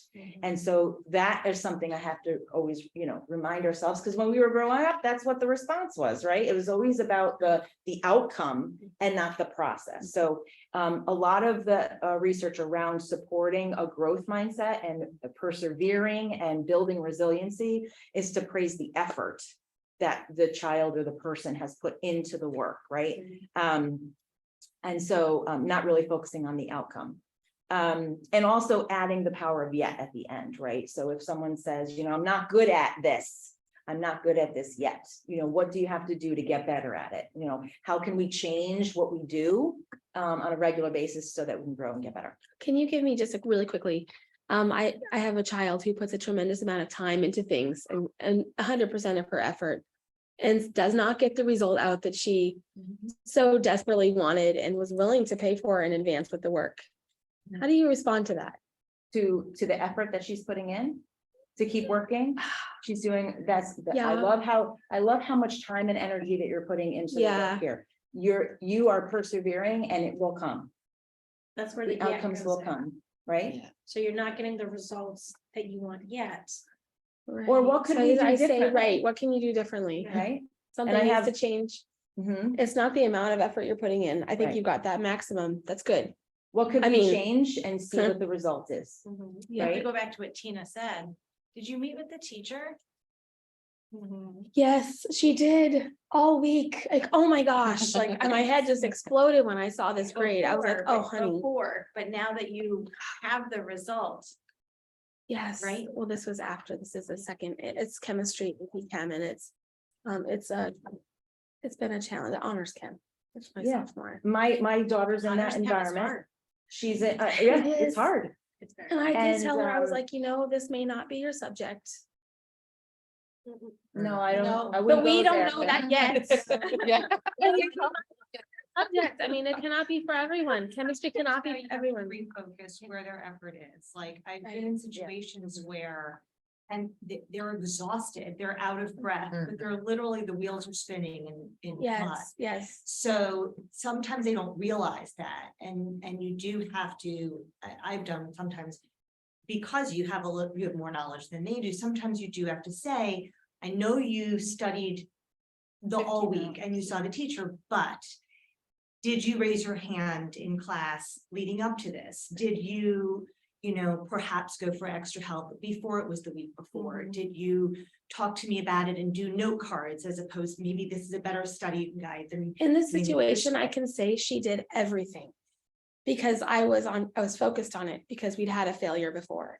So there was a 2-week gap, a failure, a 2-week gap, and then another failure. And the only thing I could think of is that when she was studying, the time was there, the intent was there, that was good. But that she didn't have a self-empowered mindset, like, I'm gonna do this, I'm getting it done. I'm smart enough, I'm good enough, I can learn this. Yeah. I am enjoying this, like maybe it was that. And then it's The sense it's probably the point of supporting her through her feelings, validating that she is upset, validating that she put everything and that it didn't work out. This because happens. that's going to happen to her 3 billion more times. It could Well, be with yeah. marriage, it could be with your child, it could be with work, it You are could be with so anything. right. You are so right. So to extrapolate that and say, this happens and it's okay for you to be upset. And to probably enforce the part of, but it's amazing that even if you're upset, you picked yourself up and try it again. Yeah. And where gosh. I will praise you is in that trying again. Yeah. Because only by trying again will you ever be able to someday say, I tried enough times that maybe this worked out. Or in hindsight, I'll say like, okay, what did I get out of this experience? Because you can't take away the failures from life. I will say too, that my daughter is in 2 honors level classes, freshman, and she's not doing well in one of them. And she goes every single day to see her teacher, extra help every single day. And I said to her, I said, so again, she's focusing on the outcome. She's focusing on the number, right? Because they're on a 6-point scale, right? And they know the numbers, like they know the numbers. And I said, but you know, you're learning, forget the number. Stop focusing on the number. And I know it's so hard for them to, I said, I don't care about the number. I don't care about the number. I know you care about the number, but you got to shift your mind away from the number, because the work and the effort and you're learning, you are learning so much in here. Who cares about what happens over here? Right. And she is. And then, I mean, I'm math. So like, she's like, show me, what do I do? I said, well, go back and look, there's something in here. You missed a little piece here. And she's going too fast. She's building anxiety because she's trying to move too quickly, because she's feeling behind because everybody's moving ahead. They have to stop comparing. Yeah, I feel like there's a lot of comparison. Stop comparing and stop looking at the outcome. Focus on the process and be excited that there's so much learning happening, because you're putting so much effort in and you're practicing. Like, you don't get better at anything without practicing. And she's putting so much time in this. In the end, in the long term, they're young, they don't see it, in the long term, she's probably going to be much smarter and farther ahead than where she would have expected if she just settled, or that first iteration of that number was just so high. Right. She had a chance to leave that class right at that moment. And I would have supported her, and her dad would have supported her. The counselor was like, and the teacher was like, you might want to consider leaving the class. But my daughter, she's like, I'm not going to leave the class. Good for her. Good for Yeah. her. Right. And I Good was for like, her. I'm so proud of you. I mean, Good for her. I was like, you just have to be prepared that this may not work, and you're going to see it through to the end of it not working. Right. And that's not going to feel good. But I have to But it will. praise It's you gonna feel for great. having that inner courage and that That's tenacity to be I like, don't wanna I'm not stretch gonna more quit. to comment, but it's the courage to advocate for herself and the courage to think. So that's executive functioning. I'm going to plan my work. I am going to go and talk to the teacher, which is intimidating when you're 15, 16 years old. I'm going to express what I need. All of that is building life skills. And if you shift her view to value that. Yep, it's better than an A. All It's that much stuff. better. Yeah. It's for some kids, when they take these classes, this is their first experience with a non-A. Yeah. And so being able to say, I am so proud of you for that. Well, I don't like to tell them I'm proud either, but Right. like, I'm so glad you challenged yourself. Yeah. Right? And like, let's think about how much you learned through this experience, because Yeah. this is not going to be their first life experience. Of not getting 100, not getting an A, Not getting a raise, Yeah. not getting. Yeah. Right. So this actually brings to the next point, which is about emotions, right? There is emotion in all of this, and we need to know that that's okay, and asking them, how does it feel? Good or bad? How does it feel? What would you do differently next time? Right? What did you struggle with today? What was challenging today? Right? Asking them some of the emotional part of it too, because when you talk about self-resiliency strategies, that conversation needs to also come out, because they need to talk through it. I need to talk through it, right? We have tons of things happening in our life too, and we look for the person that we could vent to. Are you asking for me to solve something? No, I'm just asking you to listen. But sometimes, especially with my kids, I have to ask them very specific questions, sometimes multiple times, before they break and they open up. Because they're sometimes, especially my son, he is not so open. My daughter will put it in a text. My daughter will say it out verbally, but my son is the IDK response in the text. Like, that drives me nuts. And I'm like, you better call me in 15 minutes, because we're gonna have a further conversation. Like, that's not appropriate. I will shut the phone off. And then there's the tiger mom coming out. Right, I'm sorry. And then I finally get the further conversation. So emotions is key, and it's very encouraging to make sure that you do and feel the struggle, right? And feeling what it feels to be in a situation that you have to pull that growth mindset and feel that level of adversity in order to grow and get better. I think too, kids get stuck in the should. We talk about that with like DBT, right? The dialectical behavior work, therapy work that's due here. And the real focus is like, should is in the past, right? So, and they can dwell on that, and they can like sink into the should, and being able to redirect them and just talking about next time. Yeah. Right. So you can't change what happened here, but what does the plan look like next time. Yeah, so I mentioned to you in the beginning that all of these texts we use in education, right? We talk about like teaching and learning and how to build some of this self-resiliency in the classroom and focus on process and the importance of learning and growth mindset. But I always put my parent hat on when I listen and read some of these books. And this is an academic book, but there's a section in here around questioning. And I was on a webinar with him. You know, I love him. And I didn't know about him until I came to Weston. So this is like, now I can't put the book down. And I go to, A New Love. And he talks about questioning in the classroom and about keeping the thinking moving, like don't stop the thinking. And I gave you, you don't have to write anything down because I brought a summary of all of this research. And I tried it with my own children at night when they were struggling with a problem, they were struggling with work. And they wanted me to come and help them solve the problem. Like, tell me how to do this, show me how to do this. So I did, I walked over to Ella and I was like, interesting. And I just stood at it, like just stared and just, I didn't say a word. I really didn't, but it was like, and I'm not good at this, the awkward silence, right? Yeah. That like in a conversation too, you just kind of, my daughter, my Sarah's really good at it, but I am not. And so I always want to jump in and try to save them, right? I literally, the proximity, I walk over to her and I just go, interesting. And I paused. And she started doing the work. She just needed me to be next to her and just not say anything. Don't stop the thinking, because guess what? She's thinking, she's just not verbally thinking. And I literally just tried the strategy and the interesting, and I didn't say a word. And I never do that. I'm always the teacher in me that wants to come over and say that. And I swear she did the whole thing all by herself. I didn't say a word. I didn't interject. I didn't give any content. Nothing. I knew all the answers, obviously, but she just needed me to be right next to her. And I was just like, And she was like, well, wait. And then she started answering her own questions in her mind. And then she finished it all by herself. And then I walked away a little bit though. I kind of, you know. Yeah, right.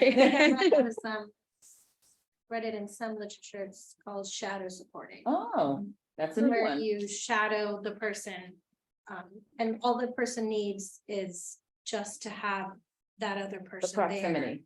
there. So in this, he talks about proximity questions, right? The other ones are like, in here, there's one about stop thinking questions and start thinking questions. So there are ways to respond. So you continue the thinking, which I thought was quite interesting and was helpful as a parent, because I used it. I was like, let me try this. And literally, I swear to God, I got the webinar and she came up and she was like, I don't know how to do this. And how, you know, I was like, I'm like, okay. and it worked. For high schoolers too, I think, because they want to do things independently and they want their computer in their room and they want to kind of hunker down in their room, that when they're struggling, like I've done it with my older one, why don't you just come downstairs and work at the island? So it's just like getting them in a different place, and then they do start to talk out loud. What do you think of this? What do you think about that? Right? So you're not giving them the information, but just sometimes shifting the space, getting them in front of an audience, even though they don't realize they're in front of an audience, Yeah. using you. Well, that brings me to the next point. So brain breaks, right? There is a point where your brain is overloaded, right? And especially when high school kids, there's a lot of content, intense, right? So brain breaks are real. In the Finnish environment, in the Finnish world, they have 15 minutes every 45 minutes. They break. But there's also, which isn't going to happen here, unfortunately. I like that you have yours. The 10-minute break, Yeah. I will tell you, gets rave reviews from kids because it's not enough time for us to try to use it any differently for what it is. Really, Makes it's sense. right. It's really, they're It's free smart. space. They're So they have smart. 10 minutes every Every day they have 10 minutes from, what is it? I'm not gonna It's remember only the time. one 10-minute block. It's one 10-minute Yeah. break that happens in the morning, but then they have lunch. Yeah. And then not too far to go until the end of the day. So it breaks the it's- day in segments. And it gives them, after their That's really first 2 periods of the day, 10 minutes. Some kids just sit out here and I love chat. it. Some kids go to the cafeteria. First high school I've seen have that, and I was like, what is that? I grew up right with across the street. it. That's As awesome. like that 10-minute break is embedded. What do we into do their for 10 culture. minutes? It's amazing. Nothing. We And do it's what working. we need to do in 10 minutes. Like, wow. And And it really is helpful. And so just the cognitive research around brain breaks and changing the environment where you're doing work So if you're always at your computer in the same spot all the time, your brain needs to refire. So Daniel Willingham is he's an awesome neuropsychologist, wrote a lot of books, tells you get up and go to a different location and work somewhere else because your brain needs to refire and reconnect. And it increases your creativity and productivity, which is pretty awesome. So we did during COVID. I mean, Yes, I made yes. the timers. I'd make them. What we learned from COVID, right? That was a good thing. I was trying to get creative and make fun. but Yeah. It helped, they tried a different environment. Yeah. Sleep is real. Kids need to sleep. We all need to sleep. I don't know about any of you, but if you have a lot of stress going on, you can't sleep when your brain is completely overloaded. So the strategy here that I'll give you, it's called a brain dump. You may have heard of it. I know it sounds kind of gross, but it's reality that at night, especially before you go to bed, to dump everything out of your brain. You could do it in a digital format or paper format. And there's different strategies to just like take 10 minutes, disconnect, write everything down that's on your brain. You can color code it. And then you go back and prioritize the work. So for me and for adults, it literally is just before I can go to bed, like my to-do list, I guess is a way to also point it. But I don't see enough kids. My kids don't do this. My daughter has started to do it and has helped her a lot. My son needs to work on it. I feel like the boy, this is here, don't record me, but the boys do not do this well that I have seen. My daughter's very strategic and organized. And when I say, go get the journal and do your brain dump and dump it all out on a piece of paper. And she just for like 10 minutes, she'll just like everything. It doesn't have to be just work. It could be personal things. It could be academic things. And then it helps you sleep. Okay. And then the last one is celebrating mistakes. Talk about it. It's part of life. Mistakes are expected, respected, inspected, and corrected. So the piece of that is really important is corrected, right? That idea of feedback, that we don't just like say that was a mistake. We talk about the mistake. We understand why the mistake happened, and then we learn from it and we correct it. So for next time. I don't know where this is next. What did I do after that? Faster and smarter. Right, so we talked about that. Here's the research on that. There's a video on Joe Bowler. It starts at minute 17. She specifically talks about her research around why smarter is not directly connected to being fast at something, and that we need to change that mindset. It's some of my work that I've been passionate about for the last 15 years. It's not always well received because there's this ingrained culture that because somebody is really fast at something, then that means they're more intelligent than someone else. It's just a very hard culture shift in an environment where it's always been the way, right? So I'm not going to talk about that. This is also some more of Joe Bowler's advice. You can click through because I just want to get to the last part. I put the brain dump in here as well. So this is it's just some quick things for math specifically, advice for parents around encouraging more logic and opportunities for kids to think and changing that idea around faster and smarter. Okay, you can go to the next one. The brain dump is actually a real thing, and there are resources to help to support kids around what it is and how to do it and be more efficient in it. And there's different strategies depending on how they respond to do it. So I have used it with my own, with my daughter, because she chose to do it and do it with me, and it worked. My son is like a little more resilient when it, not resilient, resistant, thank you, to doing stuff like that. But it does work. And I can give you that. And so finally, I just put some resources in here for you. I summarized some of those statements that we were talking about. How can we respond when? You're welcome. And I linked them in there as well, so you can have a visual copy. This is Joe Bowler, this is Carol Dweck, this is Peter Littlejohn, and this is also the brain dump part of it as well. Okay. And for those of you online, all of this information will be,